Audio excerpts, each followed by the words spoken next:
at the Elder, so let's get right. Let me get Okay. there. So we've gone through the solo albums, and then of course the band, Peter Criss leaves. Eric Carr comes in. They go in to do the Elder with Bob Ezrin, Yep. and they call you. Tell us a little bit about that studio experience. First of all, did you listen to you played on the song "I"? Did you get to hear the version that Eric Carr did? And No, no, okay, I didn't. Bob wanted me to play on it, and he called me up to Ace Frehley's studio, up in uh, Connecticut. in Connecticut. Yeah, Okay. we did it in Connecticut, um, and it was a kind of a tough track. I wonder why it was so. Oh, I know why it was tough, because he wanted me. He didn't want to electronically double the drums. Right. He wanted to double the drums note for note. Doubling Eric's drums, or you do No, your no, track twice? my own drums. So I had Okay. to play the part twice. And It's that's like difficult as a drummer because sometimes you just go on feel and then you got to recreate feel. exactly, and like two things can't occupy the same space at the same time. Right. Sometimes, I mean, you can get close, you get it like that, but I think he wanted it like. And anyway, we did it. It took a long time, but it was a tough gig. Um, I forgot how that song goes. Even I can't even hear it in my head. You But can't. I liked. I was impressed with Ace's. Does he still live there? Do you know? Do you see he still live? Ace has moved out to San Diego, the last I heard. Oh, okay, okay. And the last I heard, that Connecticut home was sold to a doctor who turned the studio into a gym. Okay. Now, if is it true? I don't know, but I did hear it from somebody who worked with Ace up until about a few years ago. So, Okay. Okay. yeah, but that's interesting because the rumor or what Kiss fans has been told as our narrative was that Bob and the band were in one location and Ace refused to go there and he stayed alone in his studio and would FedEx in the guitar tracks as needed. So Bob actually worked with Ace in studio? Well, he worked in Ace's studio. Okay. He was at Ace's studio, and we worked the whole night on this one song. I think it was one song. Is it two songs or one song? I forgot. Well, you're credited for playing on the song I. Then it was one song. Okay, then it was one But song. then again, ghost One song. musicians appear without us knowing. So, Yeah. Okay. I if I heard the album, I haven't heard the album, and I guess nobody's heard the album. Maybe.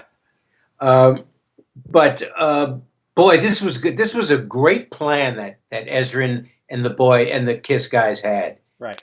They were going to make this thing into a cartoon show, and it was going to be a whole entity. The Elder. It was going to be like, I think, like kind of like the Hobbit, or like Yeah. like a trilogy. Yeah, Like a like a Lord of the Rings kind of thing. yeah, yeah. They had. So now, when you finally heard the album, obviously your name doesn't appear on it, or certainly not as the drummer on the track. What did you think of it? I mean, just the whole album. I mean, were you like, oh, what is this? Uh, Mitch, I have to hear it again. I don't remember Okay. what my thoughts were about the album. I know I was so impressed with the album being as part of a bigger project. I thought that was really very forward thinking and great merchandising and planning and stuff like that. Why it never happened, I don't know. I guess they seem to have all the money and all the enthusiasm, and it just It didn't fly. didn't fly. Right, exactly. For And, some and reason. you had worked with Bob Ezrin in the past. Was there anything different about him? Was he just not into the project? It was the song. No, he was very into it. He was Okay. very into it. In fact, I met him. He had a presentation at A&R Studios, Phil Ramone's old studio on Right. 52nd and 7th Avenue. And in Studio A, I think there were investors there. I think it was a presentation for investors, and Bob was very eloquent about how all of these things are going to be integrated, and how it's going to be, it can't miss, and how it's going to be a worthy investment, and don't miss out on it. And it was a big pitch to backers. It Really, was that's interesting. I mean, Kiss were signed to what was it back then? It was part of Bill Universal, but Casablanca at the time. Casablanca. Yeah, yeah, I think It you're was right. before it became Mercury. Why was they seeking investors? I mean, wasn't the record company back and everything? I don't know. I don't know the answer. Bob would be a great guy for you to interview. Did you ever interview Bob? I have not. I've emailed him and we've emailed each other, but I've never got him behind a mic Ah, well, I'll give him a call and tell him to to sit tell down with us. yeah, to talk to you. Definitely. That would be great. Yeah, and so that's an interesting part of the story. So they went to this place in New York, and then they put out a business proposal about invest in us, and there's going to be an That's amusement park and all yeah, kinds of stuff. yeah. I remember it that way, Mitch. It could have been a Broadway show. It could have been a it could have been a movie. It was So definitely going to be a movie. Also, yeah, it was going to be a whole like thing, Tolkien. Is that how you pronounce it? Tolkien, whatever Tolkien, yeah. And it's funny because over the years we've heard about a Kiss Broadway show. Of course, it's never happened. We've heard about Kiss World. That's never happened. We've heard about more movies that have not happened since the Phantom Right. of the, Now, the other thing that people don't know is that as we go forward in the Kiss history, you appear on one more album. We know about the Gene solo, you're in the credits. We know about Peter, you're in the credits. We know about the Elder because eventually it came out and you were on the credits during when they did the remasters. Right. But then they do an album called Animalize. Right. And Gene called me for that. Okay. Gene Simmons called me for that. And we did that at Electric Lady, where I first met them when they were Wicked Lester. Mm-hmm. Um, Who have reunited this year, by the way, without Gene and Paul. oh, is that right? That is true. They're going on a summer tour. Ah, that's funny. Isn't that great? And I did a couple of songs. I did Tom Tom fills. I Okay. remember doing fills on a couple of songs. Yeah. And I think it was just fills. I think it was just fills. Yeah, that's what you've told me in the past. So you Yeah. never actually played an entire song on that album, but so explain for somebody who hasn't been in a studio, what are just fills and how does it go? So they isolate all the different tracks and then you just come in and hit one drum repeatedly, like What they'll do is if if there should be a something to push the song forward, like a phrase intensifier at the end of the phrase to ramp you into the next phrase.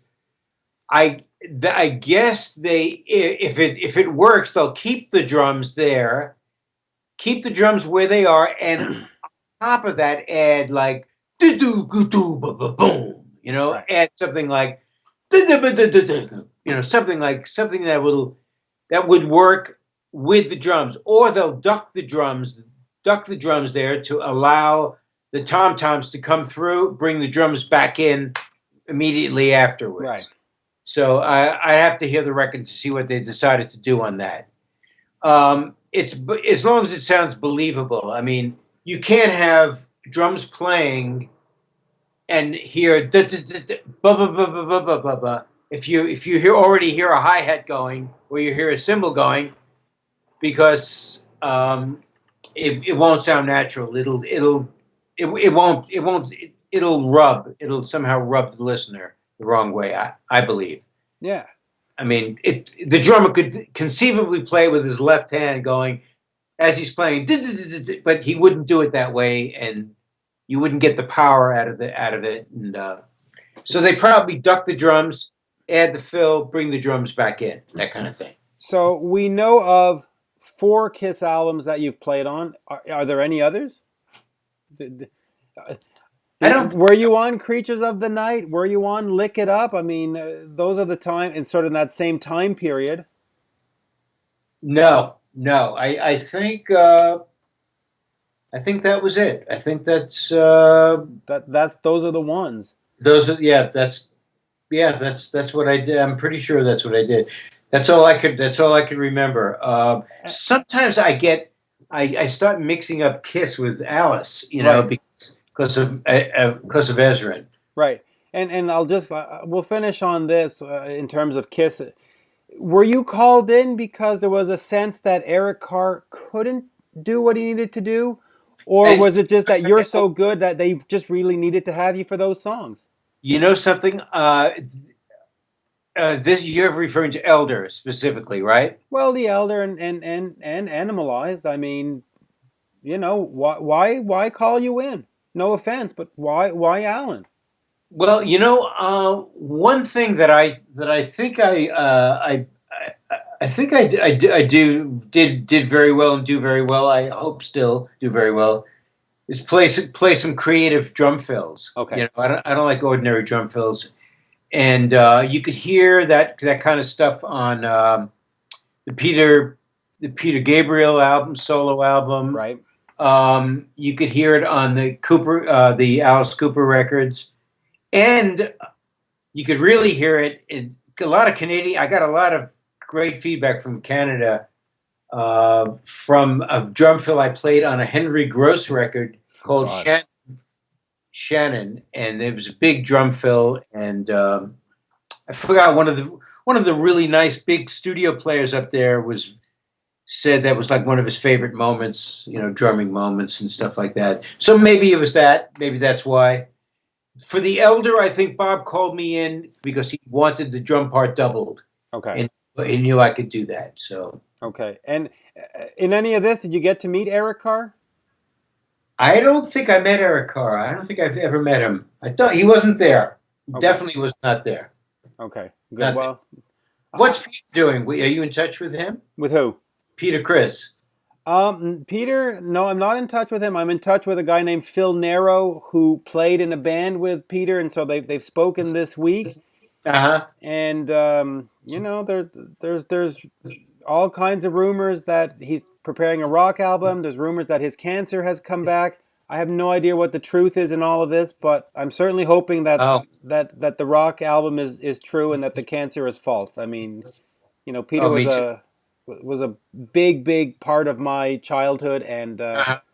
you know, Yeah, he was. I was just very much enjoyed knowing him, meeting him, and knowing him, and the experience. He made it. He made it very. It's an awkward thing, man. I'm playing on your album, and but you're the he drummer, yeah. was he was totally cool, man. I'm telling you, Mitch, he was totally cool about it.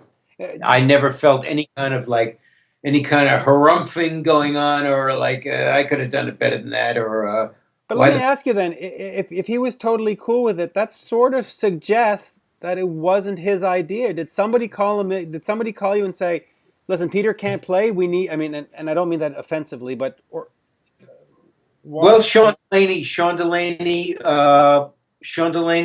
liked my drumming a lot. He wanted me to play. He wanted me to play on it. Okay, I was, uh, I think, yeah, I met Sean when Phil Ramone was producing him as an artist, and Phil, I don't want to say anything bad about Phil, but he wasn't always the greatest producer. right. uh, Let's leave it at that. okay, because Phil, I had got a better way to put it. Cut out the first part, but Phil worked best with artists that were very, very strong musically, that could actually play, like Billy Joel and Right. Paul Simon. Okay, Right.